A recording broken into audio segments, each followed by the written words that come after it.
नमस्कार, जय हिंद, वंदे मातरम। दोस्तों आइए देखते हैं आज की उत्तर प्रदेश की 2 नहीं, 4 नहीं, 5 नहीं बल्कि पूरे 25 बहुत ही महत्वपूर्ण सेलेक्टेड और इम्पोर्टेंट काम की खबरों को सिर्फ 5 मिनट में, जिसमें आज की यूपी की बड़ी घटनाओं के साथ साथ मौसम विभाग पर नजर डालते हुए आम आदमी के लिए राहत भरी खबर को देखते हैं।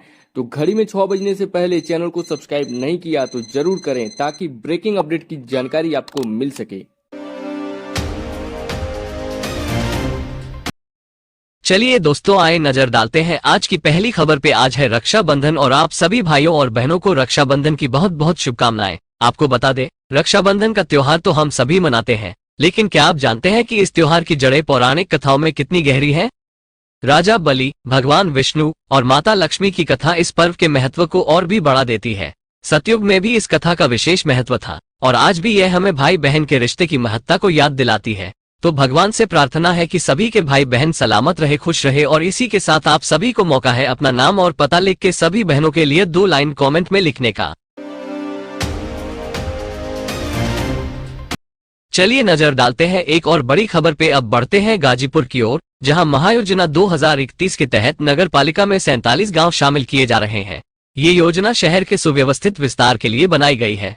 अब गाजीपुर महायोजना 2031 का नक्शा एनआईसी की वेबसाइट और नियत प्राधिकारी विनियमित क्षेत्र के कार्यालय में उपलब्ध है। इसके तहत शहर से सटे गांवों में भी शहरी सुविधाएं उपलब्ध होंगी। इस योजना का मुख्य उद्देश्य 13 किलोमीटर के दायरे में शहर का विस्तार करना है। अब इधर देखिए, अगली खबर आ रही है यूपी पुलिस भर्ती परीक्षा के अभ्यर्थियों के लिए खुशखबरी। मुख्यमंत्री योगी आदित्यनाथ ने परिवहन निगम को निर्देश दिए हैं कि रक्षाबंधन और परीक्षा के दौरान अतिरिक्त बसें चलाई जाएं। ये सेवा 18 अगस्त से 1 सितंबर 2024 तक उपलब्ध रहेगी। साथ ही रक्षाबंधन पर महिलाओं के लिए 18 अगस्त की मध्यरात्रि से 19 अगस्त की मध्यरात्रि तक निःशुल्क परिवहन सेवा भी दी जाएगी। एक बार कमेंट करके बताएं कि आप शहर से इस वीडियो को देख रहे हैं या गांव से। चलिए नजर डालते हैं एक और बड़ी खबर पे। दोस्त पर भरोसा करना, मथुरा के युवक टिंकू चौधरी को भारी पड़ गया। अपने फोन पे का पासवर्ड बदलवाने के बाद उसके खाते से 3,05,000 रुपये गायब हो गए। यह मामला अब साइबर सेल में जांच के लिए भेजा गया है। अब इधर देखिए, अगली खबर आ रही है रक्षाबंधन पर इस बार भाई अपनी बहनों को एक अनूठा उपहार दे सकते हैं। चिकित्सा एवं स्वास्थ्य विभाग जालोर की अपील है कि इस रक्षाबंधन पर भाई अपनी बहन को मुख्यमंत्री आयुष्मान आरोग्य योजना की पॉलिसी देकर उसकी सुरक्षा का संकल्प ले। एक और बड़ी खबर आ रही है दोस्तों, आपको बता दें, उत्तर प्रदेश में ग्रीन फील्ड फैसिलिटी के लिए 4,500 करोड़ रुपए का निवेश होने जा रहा है। यह निवेश कई चरणों में किया जाएगा और इससे 14,000 से अधिक रोजगार के अवसर पैदा होने की उम्मीद है। चलिए नजर डालते हैं एक और बड़ी खबर पे। प्रयागराज से बड़ी खबर आ रही है। यूपी बोर्ड ने कक्षा 9 से 12 तक एनईपी 2020 और एनसीएफ 2023 को लागू करने का फैसला किया है। इसके तहत कक्षा 11 और 12 में अब छात्रों को 5 की जगह 7 विषयों का अध्ययन करना होगा। अब इधर देखिए, अगली खबर आ रही है गोरखपुर जिले में पीएम सूर्य घर योजना के तहत 1 करोड़ परिवारों को 300 यूनिट मुफ्त बिजली देने का लक्ष्य है। इस योजना के तहत 60,000 रुपये प्रति किलोवाट प्लांट की लागत पर 45,000 रुपये का अनुदान मिलेगा। इस योजना के लिए 119,564 लोगों ने पंजीकरण कराया है। अब इधर देखिए, अगली खबर आ रही है लखनऊ जंक्शन के प्लेटफॉर्म नंबर 1 पर वॉशेबल एप्रन का मेंटेनेंस का काम शुरू होने वाला है, जिसके कारण 18 सितंबर तक ब्लॉक लिया गया है। इसके चलते कई ट्रेनों के स्टेशनों और प्लेटफॉर्म में बदलाव किया गया है।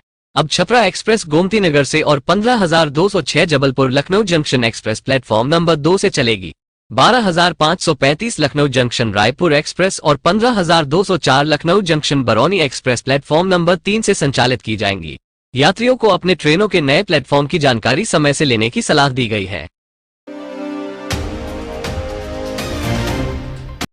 एक और बड़ी खबर आ रही है दोस्तों, आपको बता दें, गंगा और यमुना नदियों का जलस्तर फिर से बढ़ने लगा है।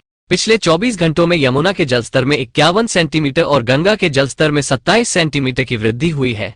शुक्रवार की सुबह 8 बजे यमुना का जलस्तर 79.49 मीटर और छतनाग में गंगा का जलस्तर 78.70 मीटर रिकॉर्ड किया गया। बढ़ते जलस्तर के कारण तटवर्ती इलाकों में बाढ़ का खतरा मंडराने लगा है, जिससे लोग भयभीत हैं।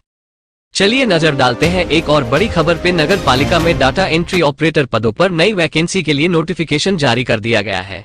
आवेदन ऑनलाइन माध्यम से 30 जुलाई से 18 अगस्त 2024 तक भरे जा सकते हैं।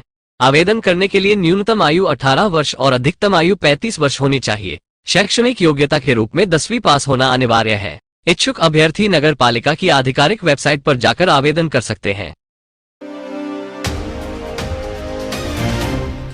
चलिए नजर डालते हैं एक और बड़ी खबर पे। अखिल भारतीय आयुर्विज्ञान संस्थान एम्स में सुपरवाइजर और मल्टीटास्किंग स्टाफ MTS पदों पर भर्ती के लिए नोटिफिकेशन जारी किया गया है। आवेदन ऑफलाइन माध्यम से 19 अगस्त तक भेजे जा सकते हैं। न्यूनतम आयु 18 वर्ष और अधिकतम आयु 27 वर्ष निर्धारित की गई है। आवेदन शुल्क जनरल, OBC, एक्स सर्विसमैन और महिला उम्मीदवारों के लिए 590 रुपए, जबकि SC, ST, EWS और PH उम्मीदवारों के लिए 295 रुपए है। शुल्क का भुगतान डिमांड ड्राफ्ट के माध्यम से करना होगा। अब इधर देखिए, अगली खबर आ रही है। भारतीय सेना ने 15,000 फीट की ऊंचाई पर दुनिया का पहला पोर्टेबल अस्पताल स्थापित कर इतिहास रच दिया है। इस अभियान के तहत आरोग्य मैत्री हेल्थ क्यूब को वायुसेना के C-130J सुपर हरक्यूलिस विमान से सटीक रूप से पैरा ड्रॉप किया गया। रक्षा मंत्रालय ने बताया कि यह अभियान प्रधानमंत्री नरेंद्र मोदी के मानवता और आपदा राहत HADR के दृष्टिकोण के अनुरूप अंजाम दिया गया है।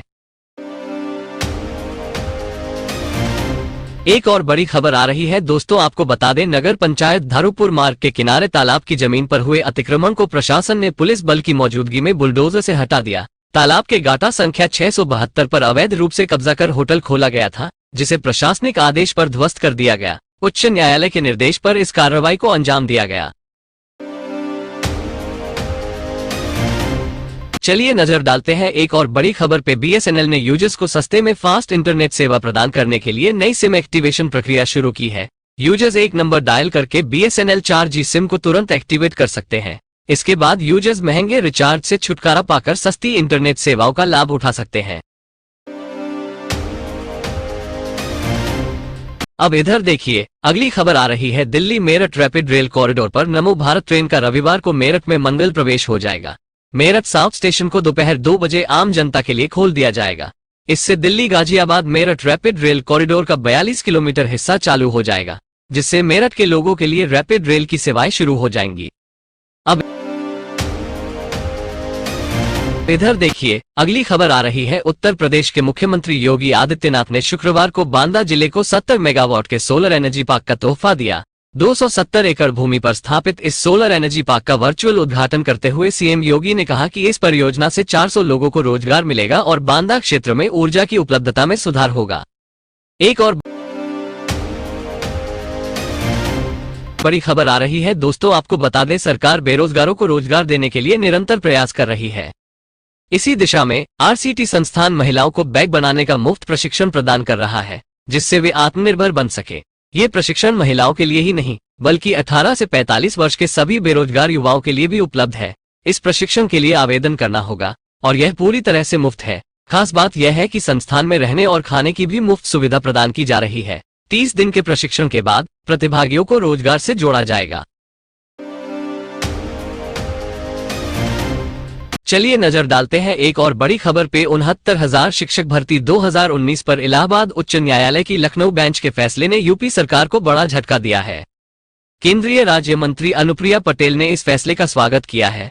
उन्होंने अपने पोस्ट में लिखा कि पिछड़ा वर्ग आयोग ने भी माना था कि इस भर्ती में आरक्षण नियमों की अनदेखी हुई है। उच्च न्यायालय ने अब आरक्षण नियमों का पालन करते हुए नई मेरिट लिस्ट बनाने का आदेश दिया है, जिससे वंचित वर्ग को न्याय मिलने की उम्मीद है। अनुप्रिया पटेल ने कहा है कि वे इस मुद्दे को तार्किक निष्कर्ष तक पहुंचाने के लिए हर संभव प्रयास करती रहेंगी। अब इधर देखिए, अगली खबर आ रही है। ड्राइविंग लाइसेंस के नए नियम 1 जून 2024 से लागू हो गए हैं। अब आवेदकों को RTO जाकर टेस्ट देने की जरूरत नहीं होगी।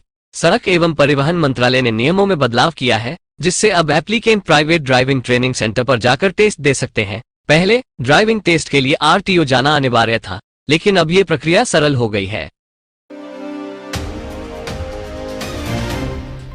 एक और बड़ी खबर आ रही है दोस्तों, आपको बता दें, सरकारी टेलीकॉम कंपनी BSNL ने जल्द ही 4G 5G radio over the air और यूनिवर्सल सिम USIM सर्विस शुरू करने की घोषणा की है।